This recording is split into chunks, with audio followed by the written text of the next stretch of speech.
এয়া আজি মোৰ পাকঘৰত নীল কচুৰ এখন আঞ্জা বনাম আৰু এইটো আমাৰ বিল্ডিঙৰ তলত হোৱা কচু।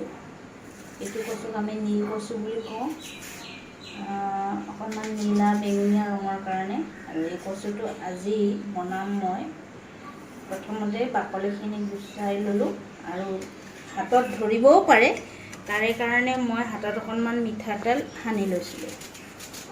মায়ে শিকাইছিলে এইটো যে মিঠাতেল সানি ল'ব লাগে। মই কিন্তু ঘৰত কেতিয়াও কচু বনাই পোৱা নাই, আৰু কচু মই খায়ো ইমান ভাল নাপাওঁ, কিন্তু সেইদিনা খালোঁ কচুৰ পাত। আৰু আজি বনাম এই নীল কচুটো, আৰু কেনেকৈ বনাওঁ চাওঁ আহক।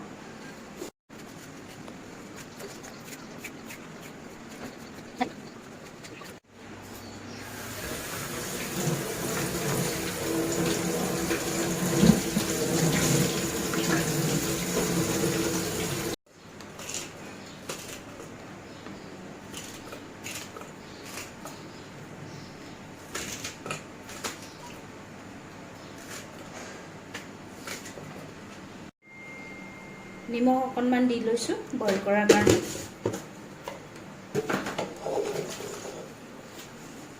এতিয়া মই গেছটো জ্বলাই বইল হ'ব পাৰিছোঁ।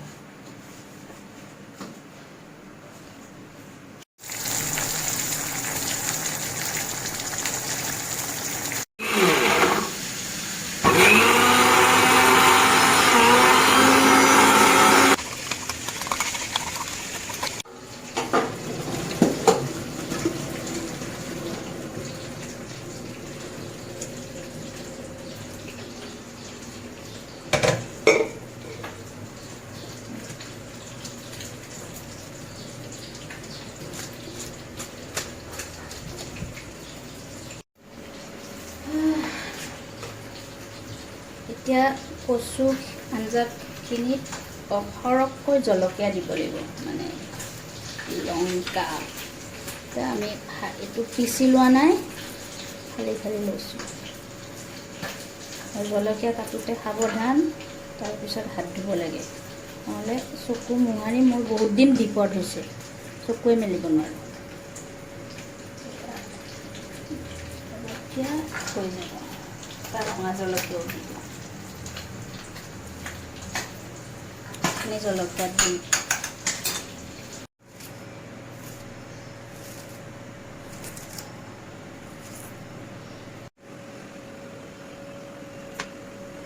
অলপ দিছোঁ জোখমতে, আৰু আন্দাজ যিটো কমাই দিছোঁ মই জলকীয়া আৰু পিঁয়াজ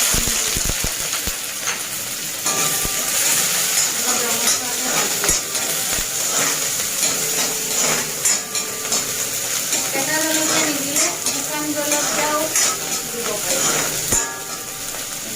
কেঁচা জলকীয়া ভাল লাগে খাই।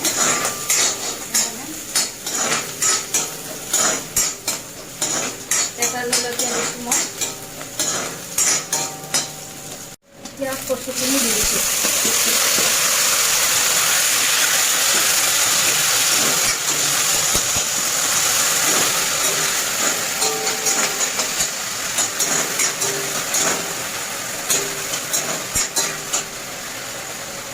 এতিয়া আন্দাজমতে নিমখ আৰু অলপ হালধি গুড়ি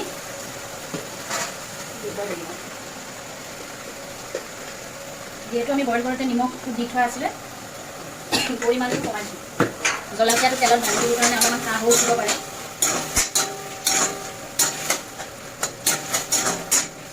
জুইটো অকণমান কমকৈ দি 2-3 মিনিটৰ কাৰণে ঢাকোন দি থৈ দিছোঁ। এতিয়া মই এইখিনি চাফ চিকুণ কৰি লওঁ। অলমষ্ট সিজি গেলগেলীয়া দিছোঁ, গেলি গৈছে।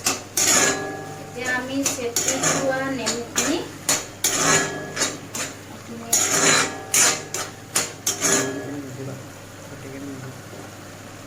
এইখিনি গোটেইখিনি ইয়াতে দৰকাৰ নাই, অলপ বেছি হৈছে। নেমু সলনি থেকেৰা টেঙাও দিব পাৰি, কৰ্দৈ টেঙাও দিব পাৰি, এনি কাইণ্ড অফ টেঙা দিব পাৰি। আৰু এতিয়া অকণমান হোৱাৰ আগে আগে মই জালুকৰ গুড়ি, জিৰা গুড়ি, ধনিয়া গুড়ি গুড়ি কৰি থোৱা এইখিনি দি দিছোঁ।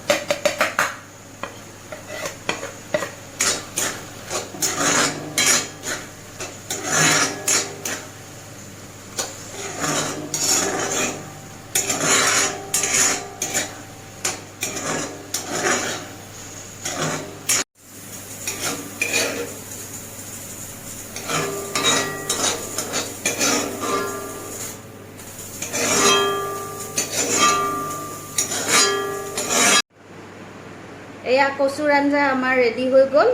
এতিয়া আমি দুপৰীয়া আহাৰৰ লগত পৰিৱেশন কৰোঁ আৰু আপোনালোকে উপভোগ কৰক। Thank you so' much.